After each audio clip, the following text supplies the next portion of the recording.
Everyone, I'm Alexander Wolf, CEO of Rey Media, and this is Mackenzie, the assistant to the CEO. Nice try. Brand new episode of the Rey Media show. We're gonna be doing something a little bit different and very special that has to do with these instant Mr.Noodles. We're gonna run through from beginning to end, full marketing strategy, setting goals, researching buying personas, and using those two things to create a game plan for creating content that is intentionally made for educational and entertainment purposes for these target groups that we're gonna pick for the buying personas. Check out these four, this one, the next 3 episodes that are coming up, because we're gonna run down absolutely everything you have to do from goals to actual production and publishing.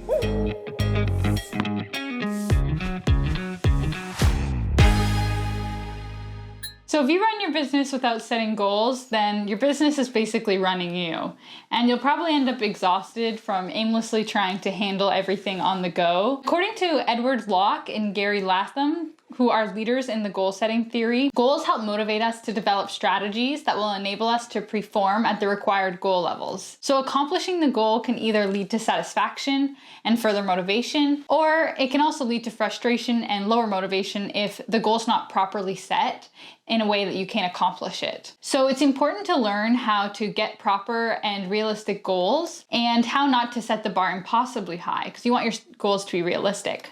Goal setting can be a very powerful technique if you do it right. You can start by taking a look at your current business and what are your pain points. Once you know your pain points, you can make a goal or a list of goals and focus on improving those problems. To set an example of how it can be done, we're going to look at our good old friend, Mr.Noodles, that I think we've all run into some sort of like little pastas, instant noodles. If it's not President Choice or no name from Walmart, we all know these. So I love Mr.Noodles, it's my favorite lunch, and they make several flavors of instant noodles or instant ramen. It's pretty much your most basic version of the instant ramen that's on the market. They're super affordable, maybe the cheapest thing in Walmart. That makes them super popular with college students and also anybody who's on a budget at any time in their life. They're super simple and delicious, and I think we all love them. So after we did a little searching, we found out that you pretty much can't find anything on Mr.Noodles. Yeah, we looked it up and all I could find is a Korean page for Mr.Noodles. That's it. Nothing else, no English, no North America, nothing. Yeah. So we guess they're in the witness protection program because they don't have a website, they don't have any social media pages, at least none that can be easily found and interacted with. We're working with pretty much a clean slate here. That is perfect too, because it's a very recognizable product. Anybody's come across some sort of instant noodles, if not in this form, in the package, in the little cup. Yeah. And we didn't find any social media at all for any company really that's doing kind of these. It might be, but the first look we didn't find anything. So like Mackenzie said, completely clean slate that we can do anything we want. Yeah, we've already given you a little bit of an overview of Mr.Noodles. So let's try to define what some of their possible pain points are so that we can turn them into achievable goals. As simple as one is they don't have a social media account. They don't have no presence. Considering that they are very popular among students and really in their late teens and early 20s, they would really benefit for interacting and having some sort of social media dialogue. Yeah, for sure. Another pain point that we noticed is that as people get older and their budgets increase and their tastes refine, they don't necessarily need to eat Mr.Noodles out of pure survival mode. We tend to forget about Mr.Noodles.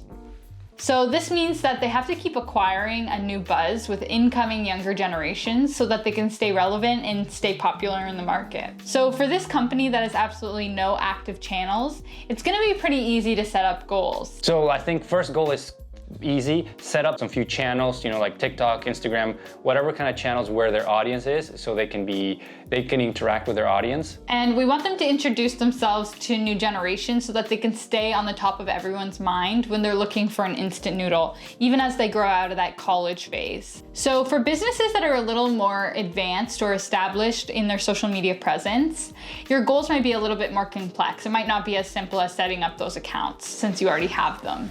Yeah, we lucked out with this example because they didn't have anything. So, we got a fly going or something.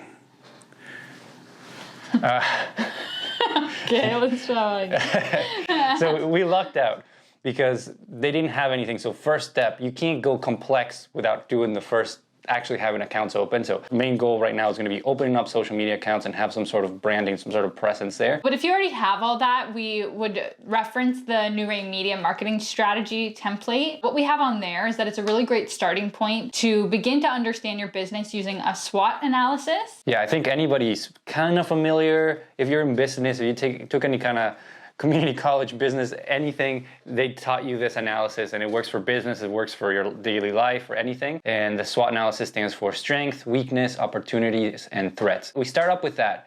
To understand your business better, you'll have something to refer back to when you're making some decisions and just understanding what the capabilities of your business are. Mm-hmm. When you're remembering your SWOT analysis during your goal setting, then you can kind of think about, where does this goal fall into the SWOT analysis? So is the goal that I'm creating falling into my weaknesses, which is going to make it difficult to accomplish? Or does this actually fall into one of my strengths, which will make this a realistic goal and something to accomplish really well? Quick example for that was, let's say if your business's weakness is funds. You don't have a lot of money. Your idea was to create a full podcast with lights, with everything, and interview guests and fly them internationally to see, like, I'm being ridiculous here, but that's basically what this means. So if you know that funds are a weakness of your company, then you know that your goals have to align to something more maybe on time, because maybe you have more time to invest instead of money. So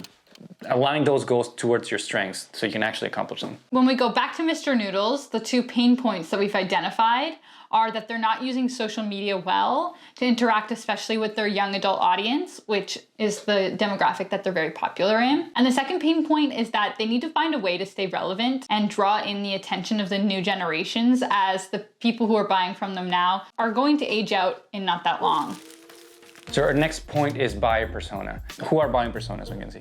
Your buying persona is, you're gonna ask yourself, who are you talking to whenever you put out content?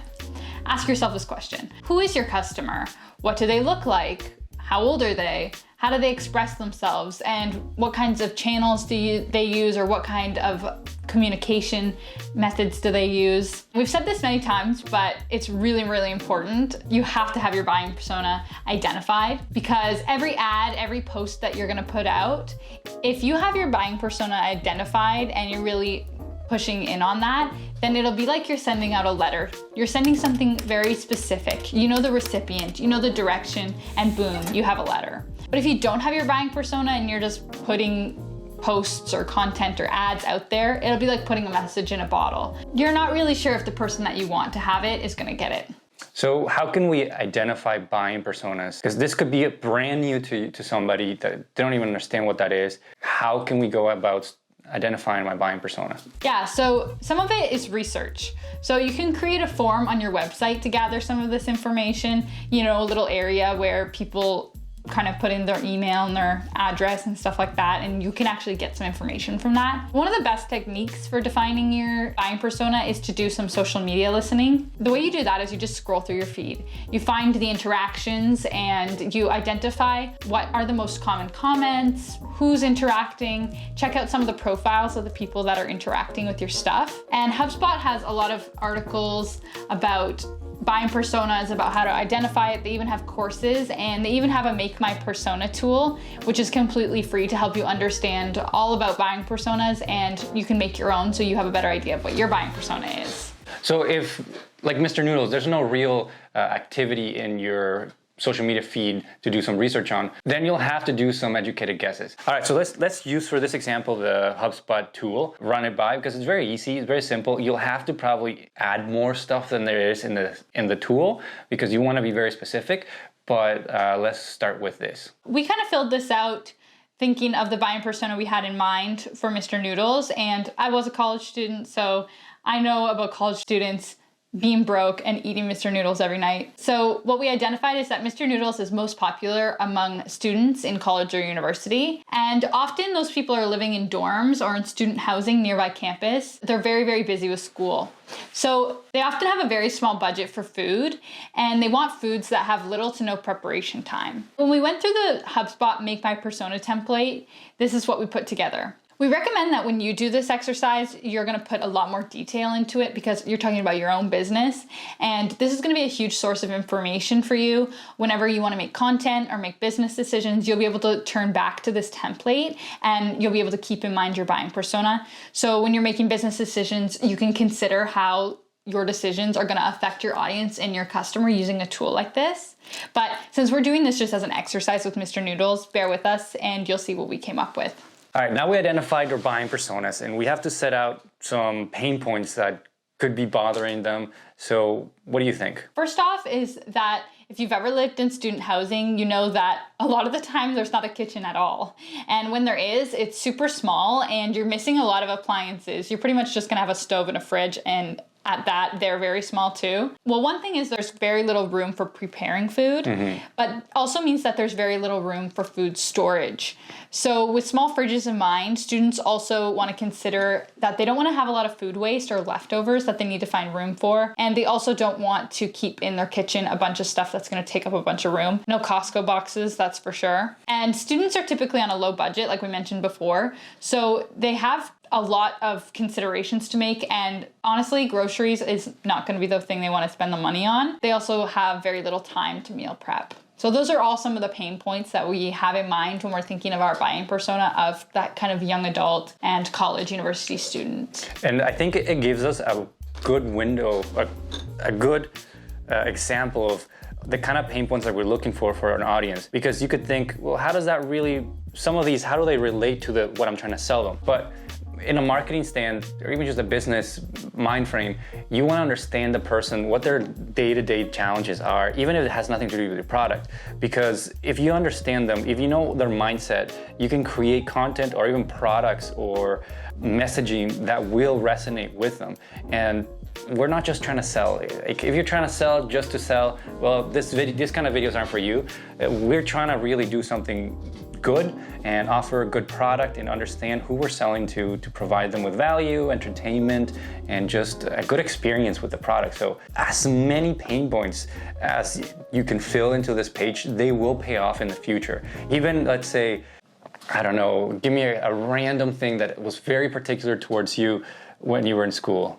I don't know. A pain point for me as a student, well, that all depends on what you study, right? So I studied religion, so my pain point was carrying a giant Bible around all the time, and that the paper on the Bible was so thin that whenever you shove something else in your backpack, you end up creasing the pages of your Bible.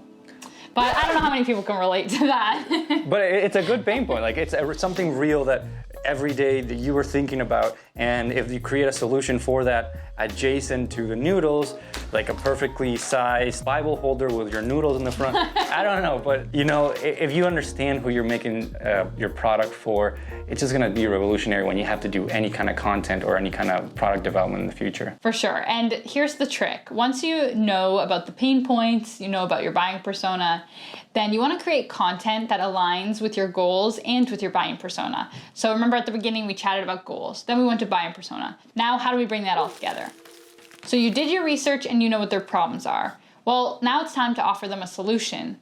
So this process helps you identify topics of interest, and that will allow you to generate engaging and useful content for your intended audience. So you want to be creative when developing these solutions and think how you can help your customers the most. Like we said, if you're watching this video, that's because you genuinely want to help your customers and create something cool and bring a lot of value to their lives. Next, you should develop a framework to develop consistent content every time. This sounds more difficult than it really is. What I mean to say is that you should find out your way of creating this content. From production stand on my side, you want to make something as easy for you as possible. Some people would say, well, how is that creative if you have some sort of machine that you input the information and you do these steps and it's all very rigid? And it's like, you want to play a very fine line between automation or a system that frees up some space and some energy in your mind. So you don't have to like, oh, how am I gonna send this email or this video to my editor? And you have to sit and think, well, what's the options in the moment? But you already have a set procedure to do that. You free up energy in your mind and a space so you can have more time to be creative. So that's what we mean. Like, just find a way where you can make everything as simple as possible so you can have more time to be more creative and think more about your buying persona and the stuff that you're making instead of just like getting lost in the operational. Right, and it should be something that works for both your buying persona and for you. So if your buying persona doesn't like long form videos and they prefer to spend time on TikTok or Instagram, then find out about those details so that you can create content that works for them and works for you. So let's go back to Mr. Noodles. We have some goals we want to accomplish, which are centered on building a target audience. So now that we know about our buying persona, we have to have a brainstorm and think up some creative ideas for content. We came up with a few ideas by opening up our social media accounts and researching what kinds of content were popular amongst our target audience. So we found that hack videos and quick meal prep or meal tip videos were really popular, especially on TikTok. And we also realized that short comedic skits were really popular as well. This is, I think, kind of scary and hard for some people that aren't necessarily creative. I don't think you can say you're not creative. I mean, original thinking is creativity. It's just that you're not so used to it. It's just something new. So I wouldn't be too scared of it. I dream ideas. I can sit down and start giving you ideas on the go. That not everybody's like that. So that's why we resort back to doing a little bit of social listening. You don't need to be like Mr. Beast who said he's tried lucid dreaming to think of new content ideas. But just do some listening, see what's popular. You can go into the TikTok app and go to search, put your keyword, and then search to see what's most popular. And just look, and like, if you spend enough time there, you'll start seeing trends and it'll give you ideas. And remember that your content will work best if it comes from your buyer persona's needs. That's really crucial. So if you have a framework and a structure for your content, it will be really easy to create. So we think of it as a template. It's a solid base for you to start creating content. It could be text, images, or videos, but it'll make your life easier and will make your content unique. So take a look at what's out there. TikTok is a great example of both creativity and framework. There's many users out there creating content on a regular basis, but it's actually interesting to look at how they seem to have very defined frameworks. Here are some of the ideas that we came up with for Mr. Noodles, and you can let us know what you think about them.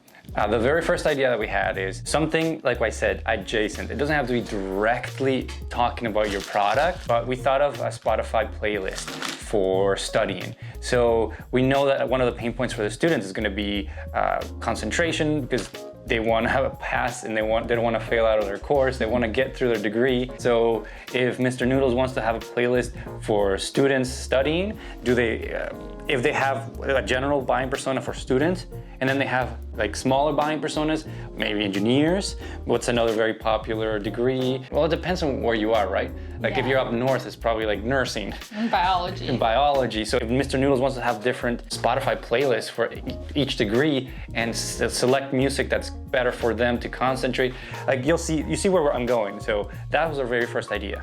Our second idea was to create a kind of reoccurring comedic skit, and we were pretty inspired because we've been watching Mr. Bean at night.